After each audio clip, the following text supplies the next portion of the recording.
Bien-aimés dans le Seigneur, Shalom. Nous sommes dans la joie de commencer une nouvelle semaine de méditation biblique et nous allons lire aujourd'hui le lundi 3 mai 2021.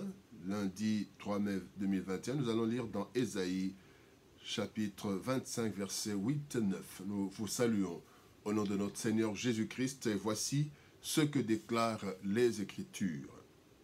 Ésaïe 25, 8 à 9, nous lisons dans la version français courant. Il supprimera la mort pour toujours. Le Seigneur Dieu essuiera les larmes sur tous les visages. Dans l'ensemble du pays, il enlèvera l'affront que son peuple a subi. Voilà ce qu'a promis le Seigneur. On dira ce jour-là, c'est lui qui est notre Dieu. Nous comptions patiemment sur lui et il nous a sauvés. Oui, c'est dans le Seigneur que nous avons mis notre espoir. Quelle joie, quelle allégresse de l'avoir comme sauveur. Suprême espérance. Voici le thème de notre méditation de ce lundi 3 mai 2021. Le monde dans lequel nous vivons, bien-aimés, a plusieurs facettes. Elle a des hauts et des bas. Malgré les différences de classe et de race, il y a des choses malheureuses qui arrivent à tous les hommes, sans exception. Parmi ces choses, il y a la mort. Il y a les larmes et l'affront. Tous nous passons par ces trois expériences douloureuses, mais incontournables. Gloire soit rendue à l'Éternel. Le texte d'Ésaïe que nous venons de lire, le texte du jour, nous présente celui qui peut effacer, ou celui qui va effacer ces trois choses. Cette prophétie d'Ésaïe, livrée vers le 8e siècle avant Jésus-Christ, a été accomplie à la croix. Cependant, son expérimentation totale, nous l'attendons et nous l'espérons. Voici ce que le Seigneur promet d'éliminer et qui constitue notre espérance suprême. Nous avons différentes espérances, mais notre espérance suprême est constituée de trois éléments particulièrement. D'abord, il y a le premier point, une mort supprimée, la mort supprimée, la suppression de la mort. La suppression de la mort. Dans 1 Corinthiens chapitre 15, verset 26, la Bible dit « Le dernier ennemi qui sera détruit, c'est la mort. » Bien-aimé, la mort. Une réalité à laquelle nous n'allons jamais nous habituer. La mort n'épargne personne. Malgré toutes les avancées de la science, personne n'a pu l'écarter de sa vie. Les riches, les pauvres, les misérables, les non-chrétiens, les musulmans, les bouddhistes, tous connaissent le même sort. On a beau être enterré avec les plus grands honneurs, on n'est pas moins mort que celui qui meurt en forêt, qui est enterré sans cérémonie, discrètement. La mort, c'est la mort. On est parti, on n'existe plus.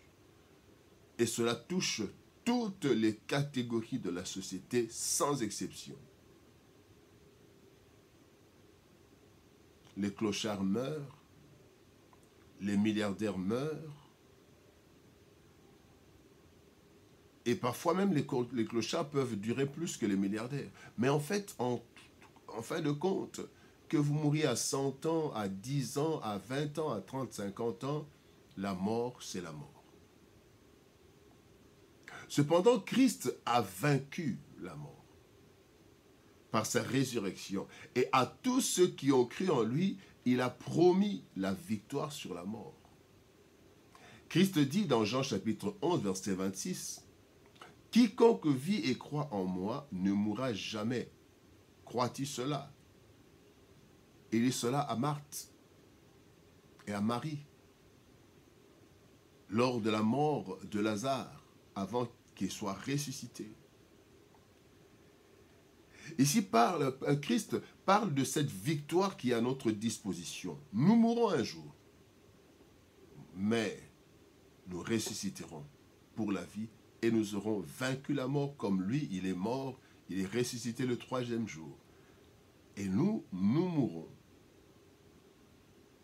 Mais nous qui sommes en Christ, nous ressusciterons pour la vie éternelle, pour la gloire éternelle. Donc, première espérance suprême, premier élément de notre espérance suprême, c'est la suppression de la mort. Deuxième élément, c'est l'effacement des larmes, nos larmes essuyées. Larmes essuyées. Voici le deuxième élément dans notre espérance suprême, dans notre suprême espérance. Apocalypse chapitre 7, verset 17 dit « L'agneau qui est au milieu du trône les paîtra et les conduira aux sources des eaux de la vie, et Dieu essuiera toutes larmes de leurs yeux. » Toutes larmes. Bien-aimés, plusieurs faits provoquent des larmes dans la vie de toute personne. Pas seulement la mort, mais tant d'événements malheureux et douloureux de la vie. Ces larmes sont provoquées parfois par ceux qui nous haïssent, mais aussi parfois par même ceux qui nous aiment ou que nous aimons. Les déceptions font couler les larmes, la trahison, l'infidélité. Tant d'occasions pour nos larmes de couler. Et c'est toute la vie. Ces choses ne subsisteront pas, car elles proviennent de la nature corrompue et corruptible de l'être humain. C'est dans la corruption de l'être humain qu'elle pose des actes qui nous font couler des larmes, ou que nous posons des actes qui nous font couler les larmes.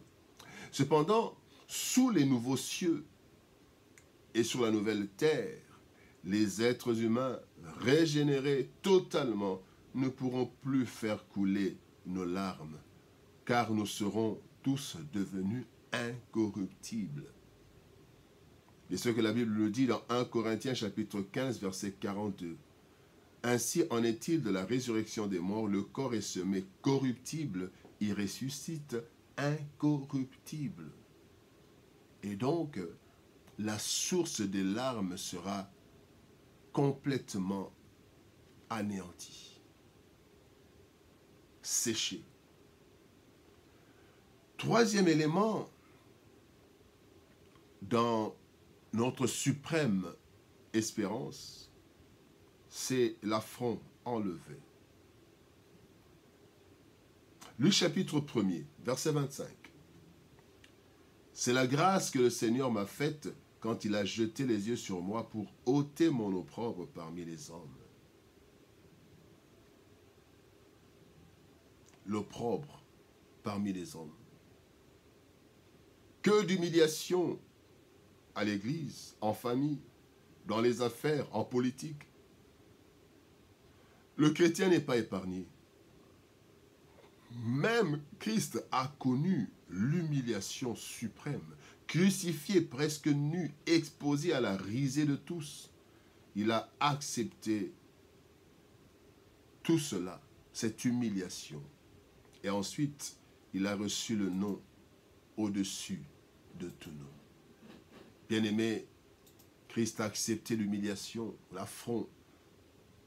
Mais plus tard, Philippiens chapitre 2, verset 9 nous dit « C'est pourquoi aussi Dieu l'a souverainement élevé et lui a donné le nom qui est au-dessus de tout nom.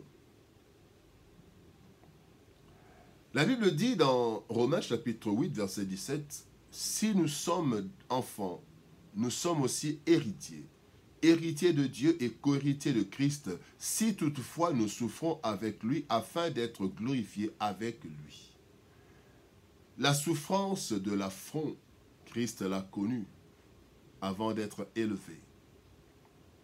De même, le Seigneur nous promet d'être glorifiés avec Christ si nous souffrons avec lui. Suprême espérance. La vie chrétienne est faite d'espérance. C'est la deuxième vertu théologale ou la deuxième des trois choses essentielles dans la vie chrétienne, après la foi, mais avant l'amour. 1 Corinthiens chapitre 13, verset 13, il est dit, il est parlé des choses qui demeurent, mais ces choses demeurent. Il y a la foi, l'espérance et l'amour. De toutes ces choses que nous pouvons espérer, la plus grande espérance, c'est la nouvelle vie que nous prépare le Christ à partir de son œuvre de la croix. Cette espérance suprême, bien-aimés, nous donnera la force de résister à toutes les sollicitations trompeuses ou éphémères de ce monde, où l'ennemi règne. Mais grâce à l'œuvre du Christ, un jour, nous célébrerons notre Sauveur, car il aura réalisé sa promesse. Le monde nous offre beaucoup de choses pour nous détourner de cette espérance suprême. Mais bien aimés, nous devons savoir qu'un jour, les affronts seront complètement disparus. Ils auront disparu complètement. Les larmes seront essuyées, étanchées totalement. Et la mort, quant à elle, sera supprimée. Parce que le dernier ennemi, mais qui sera vaincu, c'est cette mort. Suprême espérance que celle du chrétien. Oui, nous attendons notre Seigneur Jésus-Christ avec cette suprême espérance. Nous acceptons la mort aujourd'hui, nous acceptons les larmes aujourd'hui, nous acceptons les humiliations aujourd'hui, mais nous savons qu'un jour, toutes ces choses disparaîtront. Que Dieu nous bénisse. Bon début de semaine. Shalom, au revoir et à demain.